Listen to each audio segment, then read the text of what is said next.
So I have this new problem with my Miele dishwasher.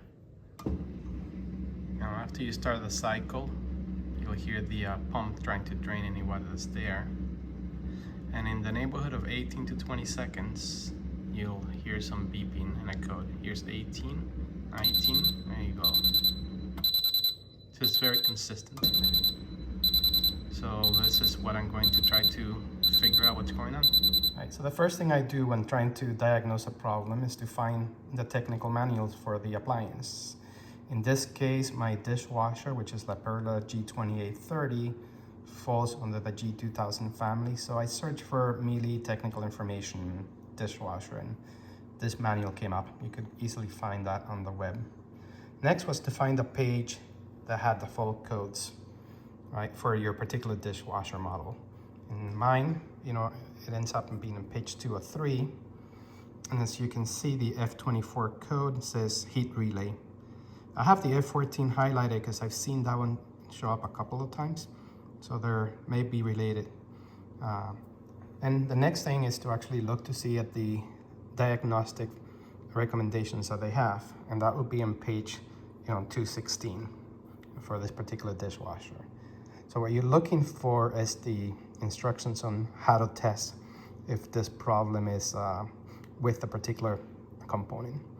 And you can see that, in fact, it does say 18 seconds after starting the drain cycle, it will perform a test on the heater relay. So this is the main component right there that is gonna cause that F24 failure, right? And you can see right here, this K1/1 is that heater relay.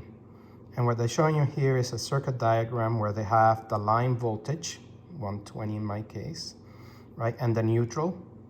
And this switch right here, the heat relay, which relay is just really an electronic switch, is going to close and open depending on what the computer board tells it.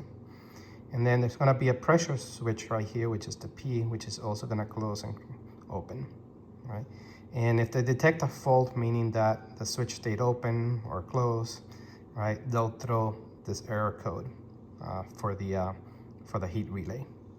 The F14 is the one for the pressure switch. So both of them are kind of related. The instructions on how to triage this are here, and this is what I'm going to follow.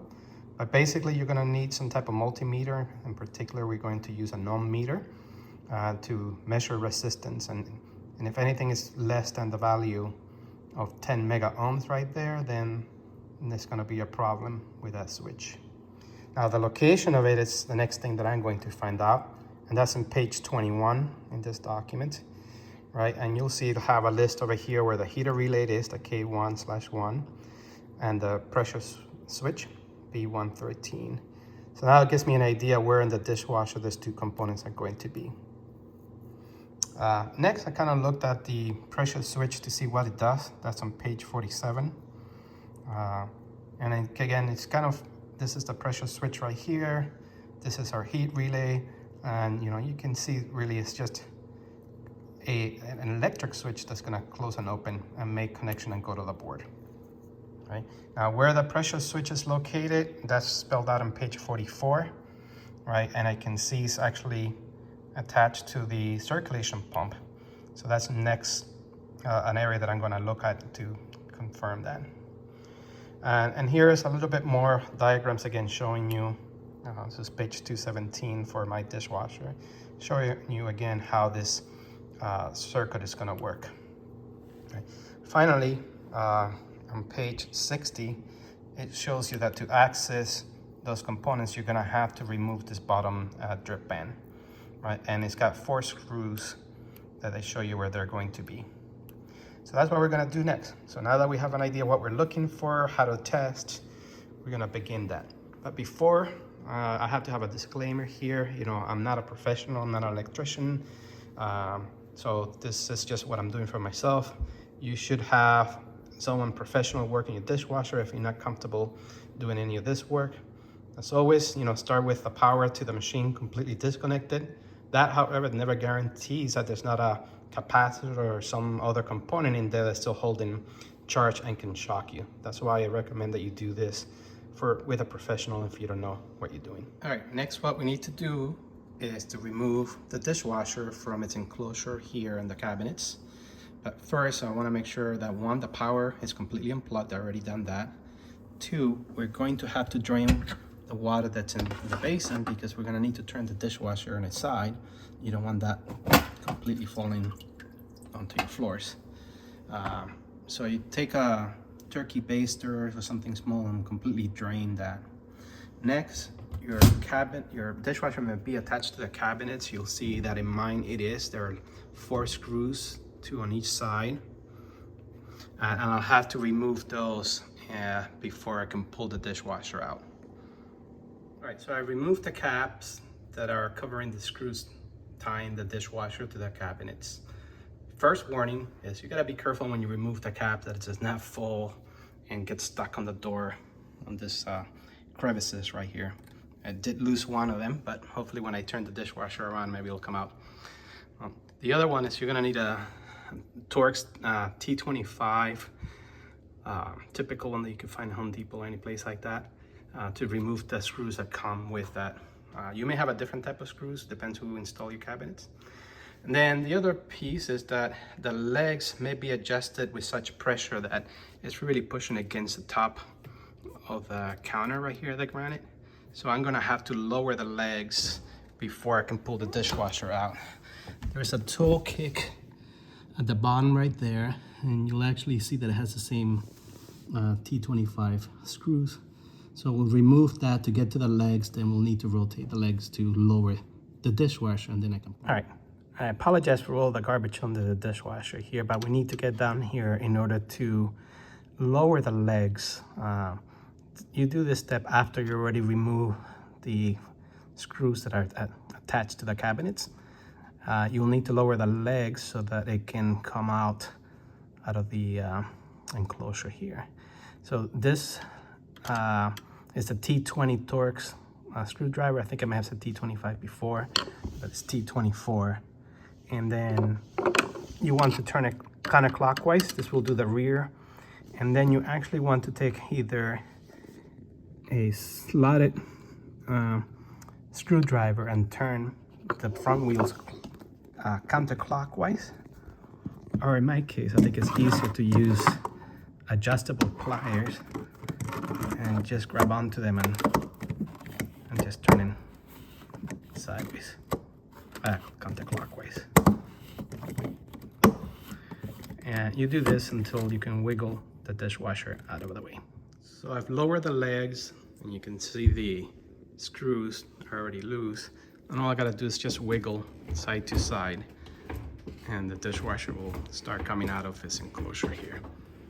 Just be gentle as you're pulling on the door side to side, you know, to accomplish that. But you see, it's already coming out from under the granite there.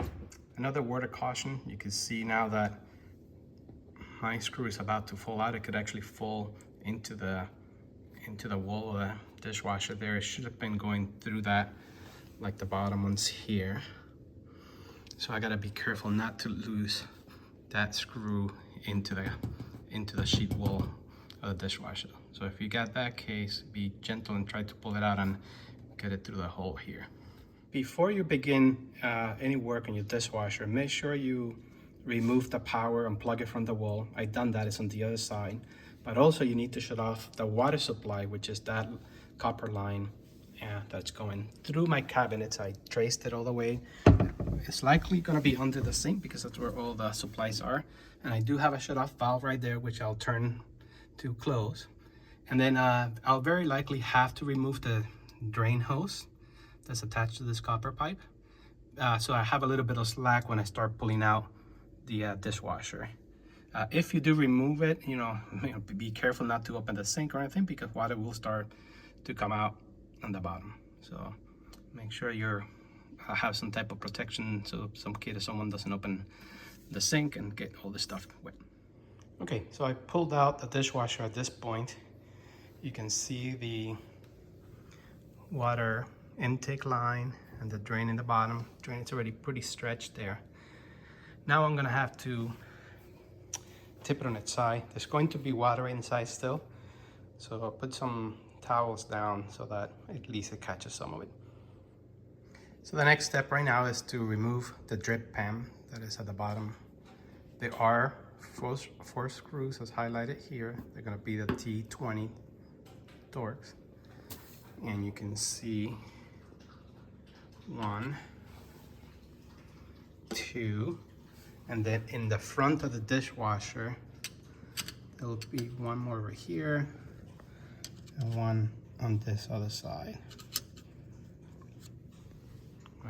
Right there. So just gotta remove those. Right. Here I've removed the bottom of the dishwasher, the drip pan, and then we're just gonna go around and look at some of the parts.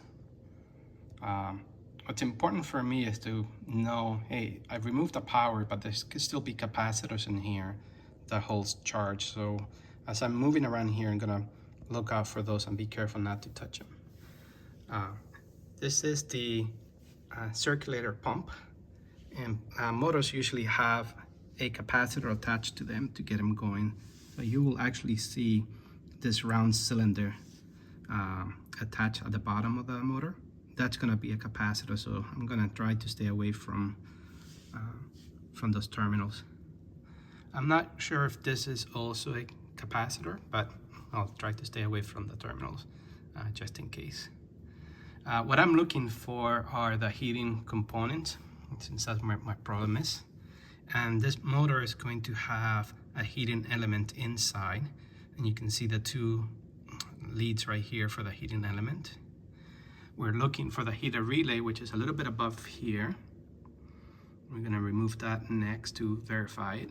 And also the pressure switch, which is in the back, right there.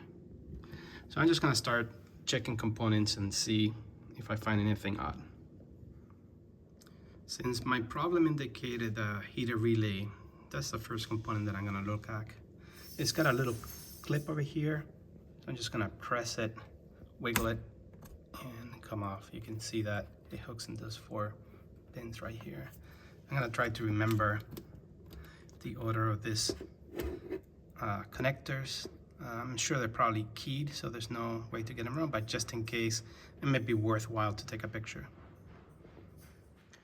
Next, I'm going to remove the connectors, and I'm sure they're keyed, but I wanted to be 100% right. So I marked them left, middle, and right. It's got a clip here that if you press on the top, you'll see it will allow you to then pull it out. So I'm just gonna remember this. This would be my top, even though this should have been where the circuit and the labels are. That should have been the top, but the way I wrote it, the way I'm doing it right now is this order. I'll just remember that. I'm actually looking at the back, and then I'll plug them in left, middle, and right. I've taken the relay out, and I finally can see the part number. I believe that's a 06097620. I looked everywhere on the web for the part number, and it was really hard to find it. I never found it. I couldn't even find Miele's part list for the dishwasher. So my best bet was to take it out, and if I find it defective, I'll just order this. I'll put the dishwasher back, push it back in, wait for the new one to come in, and then I know how to replace it very quickly. The relays work pretty simple. You apply power, and in this case, you see there 100 to 120 in that little coil. When that coil gets energized, it'll create a magnetic field, and it will close the switch. This switch is normally open, which is what those two little sticks separated mean. But when you apply the power, it'll create a magnet and cause that top part of the switch to make contact with the bottom. And you can see here what the leads are telling you. They're basically saying lead 13 and 14, or terminals 13 and 14 are now normally open when there's no power applied. But once power is applied, it should close. The same with the terminal 23 and 24. Once power is applied to this coil, you will have that metal, make contact with the bottom and close the switch.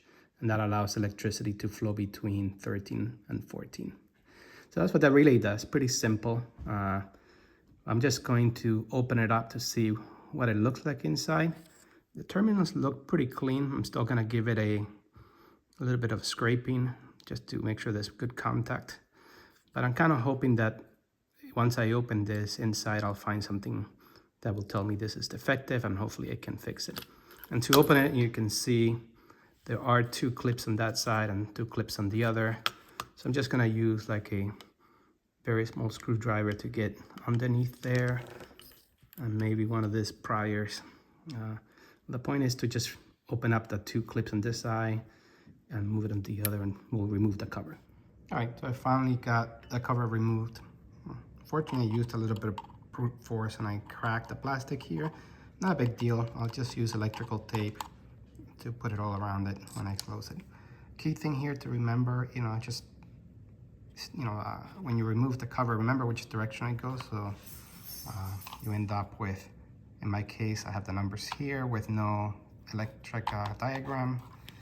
And then this is no numbers in the bottom and the electric dragon there. So once I removed it, you can see there's a little bit of electrical dust or something in there. And that's from all the contacts that are right here striking, striking the other terminal. And this is what I was talking about before. You could actually see here, this is a coil, which is nothing more than a piece of metal with copper wire all wrapped up around it. And when you put 110 volts in this terminal, you'll actually have a magnet created here at the top, a magnetic field that will pull this piece down and make contact there. See how it's making contact? Now I'm just gonna clean up the inside of those terminals since I already just opened this up. Not really finding anything extremely wrong here. Let me see the other side. Nothing really that bad, but I'll clean it up. I'll use a file, maybe like a nail file or a smaller file to get those contacts clean.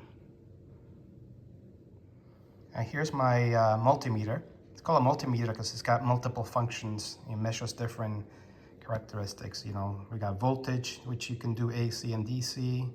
We have an ohm meter, which measures resistance, but it also has continuity, and I can switch the mode. So obviously when I put it in the continuity or on the ohm meter section, because we're going to be measuring resistance, and I can switch the mode here. I want it in continuity, which is just going to beep as long as it's a clear path for the current to go through. So I'm going to go through and get it back into the continuity. Now, I got some alligator clips already connected to the terminals here. All right, you can see it doesn't matter which one, just connect it to the top 2 and then later to the bottom 2. But it doesn't matter the order is what I meant. Right. And then all I gotta do now is connect the lead for my probe to those alligator clips. It just makes it easy. I don't have to hand hold it, and I can do this. And now, if I were to energize this coil, then a magnet is created and it will pull down the switch. And you can see that there's good contact there, right? As it goes down, this lead, this terminal makes a circuit to this back plate here, which is this other terminal. And then we have the current flowing through. Right, so this is all working fine there. I'm gonna remove the clips and test the other side. I suspect it's gonna be good.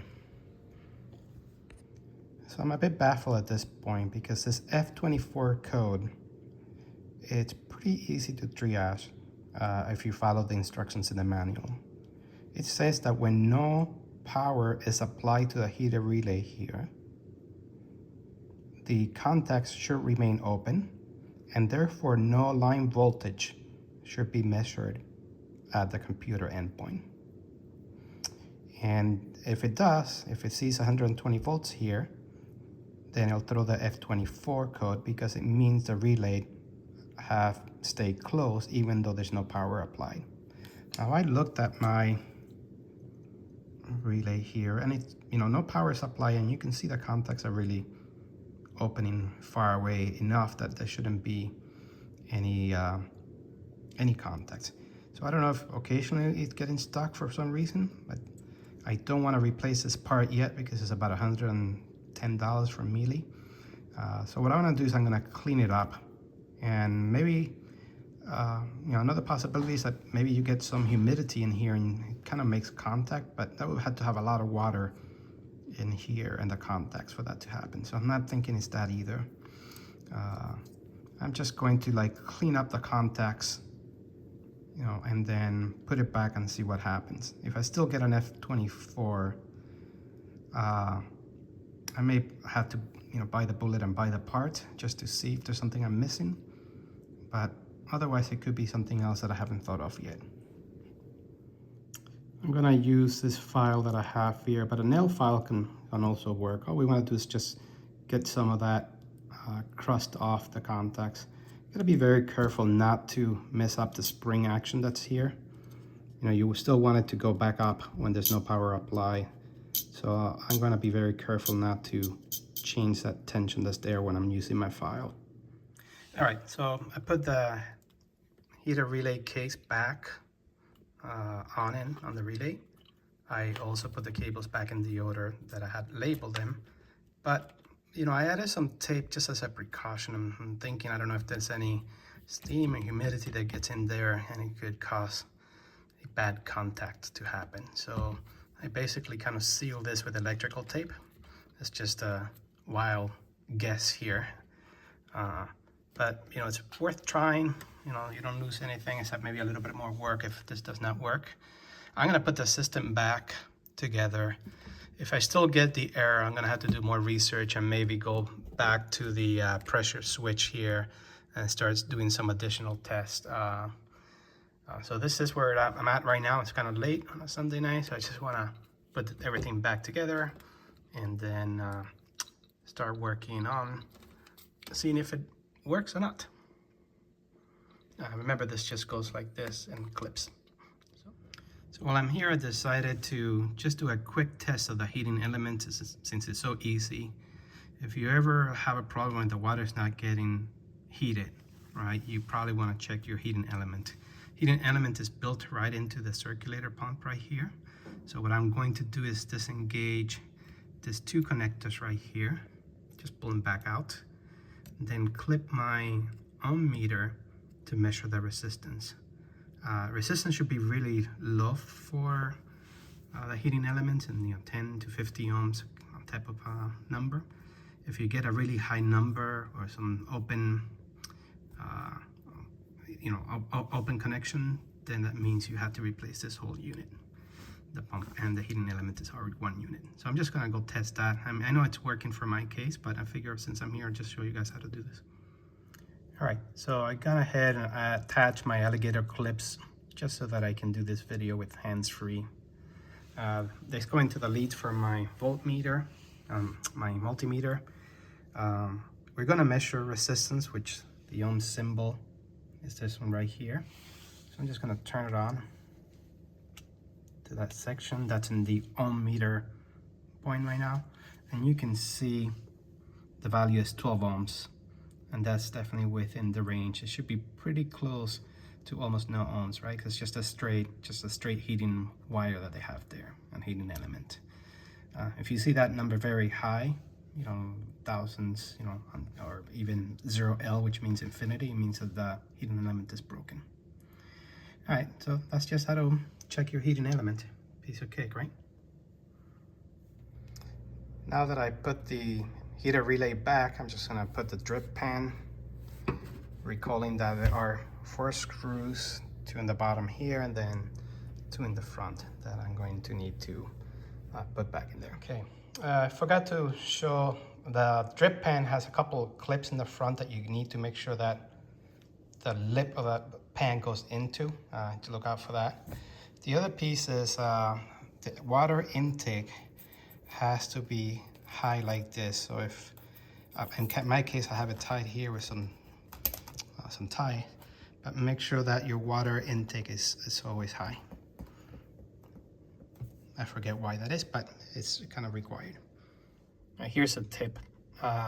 When moving the washer out of its cabinet area, it's probably a good idea to just disconnect the drain. I thought I had enough slack, but apparently it didn't, so it ended up cracking the coupling here. I just had to rush to the hardware store to find one. This is what they look like. So just find it in any store. It's about $7, but you know, it added another 30 minutes to this job. All right, so my last steps was to put the dishwasher back in its enclosure here, and then make sure that you raise the back legs. You could get confused like I did and change the tension for the door, so you'll feel it when you open the door. It has a lot of tension, it bounces back. So don't use the one on the top, use the one that shows the legs up down here. This would be clockwise. You can see in the back, maybe not, but I can see that the legs are touching. I kind of level it so it has enough pressure and it stays in place. Then I connected the drain hose, which has to have like a U. I did that under the sink. Now I'm gonna plug in the power and do a test. All right, I don't think this really has worked. I've done it a few times and the code is coming back.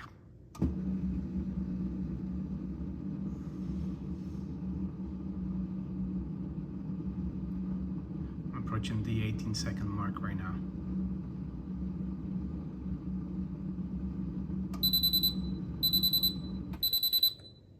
Well, my attempts to debug this problem at the relay switch do not seem to have panned out. I'm still getting the F24 error consistently. I know that relay switch looked pretty good. It seems to be staying in the open position at all times. So I'll have to find out what's going on there. Could be one of two things. The computer may be applying power and closing the circuit when it's not expecting to. Somehow this here is being energized. Or two, the inputs on the computer board over here are shorted somehow, and it's measuring power from another lead or another signal when it shouldn't be, right? Because if the circuit is open, there should be no power in the connection point here. So at this point, I think I'm going to say the relay in my system looks really good. I'm gonna try to find some schematics, in particular this ST5 connector, which I never found, and then go and debug from there and see what I can find out. I'm going to publish the video as is and add a link if I do find a solution in the future for this. But hopefully this is just good enough for people who do have a bad relay to get a replacement or get a cleanup and fixed up. But if you still have subsequent problems, then there's either an energized relay here when it shouldn't be, or there's bad inputs being measured. Either way, it's going to be on the electronic board, which is in the front panel. I'm going to have to get to that somehow.